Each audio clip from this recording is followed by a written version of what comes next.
வணக்கம் ஃப்ரெண்ட்ஸ். இவர் கொஞ்சம் என்ன சொல்கிறாருன்னு கேட்டு வாங்கினேன், அப்புறம் நம்ம பேசுவோம். பேக்ரவுண்டில் வயலின் வாசிட்டாலே சொல்கிற விஷயம் வந்து உண்மையாயிரும் அப்படின்னு அண்ணன் நினைக்கிறாரு. ஆனால் அது அப்படி கிடையாது. 1000 ரூபாய் நிறுத்திவிட்டார்கள், நாங்கள் ரோடு மேப் போட்டோம்.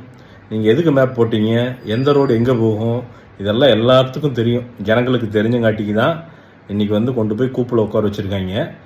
இந்த 1000 ரூபா மேட்ரு வந்து பார்த்திங்கன்னா, ஒரு போர்ஷன் அப்படிங்கிறது ஏழைகளுக்கு போயிட்டு இருந்தாலும் தேவையானவர்களுக்கு போயிட்டு இருந்தாலும் கட்சி இன்ஃப்ளூயன்ஸை யூஸ் பண்ணி வழக்கம் போல் நீங்கள் பண்ணுற தகுதித்தம் பண்ணி நிறைய பேர் வந்து பார்த்திங்கன்னா சம்மந்தமே இல்லாத பணக்கார பெண்களுக்கு இது வந்து போயிட்டுருக்குது. உங்கள் கட்சியை சேர்ந்தவங்க சேராதவங்க அவன் இன்ஃப்ளூயன்ஸை யூஸ் பண்ணி இந்த மாதம் 1000 ரூபாயை வந்து சைலண்ட்டாக வாங்கிட்டு வருஷம் 12,000 ரூபா ஜாலியாக பண்ணிட்டு உட்காந்துருக்காங்க.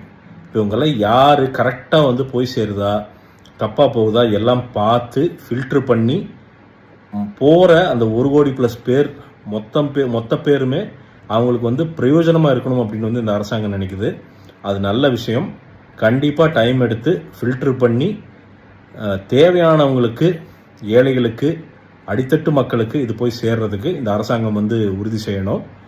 அதனால் திமுக பீரியடில் வந்து அவங்க என்ன சொல்லியிருந்தாங்கன்னா, தகுதி வாய்ந்த பெண்களுக்கு 1000 ரூபா கொடுப்போம்னு சொல்லியிருந்தாங்க. ஆனால் இவர் சொல்கிற மாதிரி வந்து எப்படியோ அவங்களுக்கு கொடுத்துருக்காங்க, இப்படி கொடுத்துருக்காங்கன்னு சொல்கிறது அது எந்த விதத்தில் ஒரு உண்மையான தகவல் என்று நமக்கு புரியலை. ஆனால் அதே வேளையில் வந்து இப்போது திரு விஜய் அவர்கள், முதலமைச்சர் விஜய் அவர்கள் வந்து இப்போ என்ன சொல்கிறாங்கன்னா, ஒரு மறுசீராய்வு பண்ண போகிறோம் அப்படின்னு. இதில் என்ன மறுசீராய்வு பண்ண வேண்டிய அவசியம் இருக்குது? ஏன்னா நீங்கள் சொல்லியிருக்கிறது, திரு விஜய் அவர்களை சொன்னது வந்து அனைத்து குடும்ப பெண்களுக்கும் 2500 ரூபா கொடுப்போம்னு தான் சொல்லியிருக்கீங்க. அப்புறம் இங்கே மறுசீராய்வு செய்ய வேண்டிய என்ன அவசியம் இருக்குது? பணக்கார வீட்டில் இருந்தால் அவங்க பெண்கள் இல்லையா? ஏழை வீட்டில் இருந்தால் பெண்கள் இல்லையா? எல்லாரும் பெண்கள் தானே, எல்லா பெண்களுக்கும் தான் நீங்கள் சொல்லியிருக்கீங்க. அப்படிங்கும்போது நீங்கள் எல்லா பெண்களுக்கும் கையில் என்ன மறுசீராய்வு பண்ண வேண்டியிருக்கு? இன்னும் நீங்கள் வந்து நிறைய பெண்களுக்கு நீங்கள் 2500 ரூபா கொடுக்க வேண்டியது வரும். இப்போது வந்து 1,81,00,000 பேர் கொடுக்குறாங்கன்னா இன்னும் நீங்கள் வந்து 1 கோடி பேருக்கு மேலே நீங்கள் கொடுக்க வேண்டியது வரும். அதை விட்டுட்டு இல்லாத அப்படி சில்லறை எல்லாம் வந்து ஏதாவது அப்படி இப்படின்னு சொல்லி பேசிட்டு முன்னால் கடந்து கூப்பில் உட்கார வச்சுருக்காங்கன்னு சொல்கிறாரு. என்ன கூப்பில் உட்கார வச்சுருக்கிறாங்க?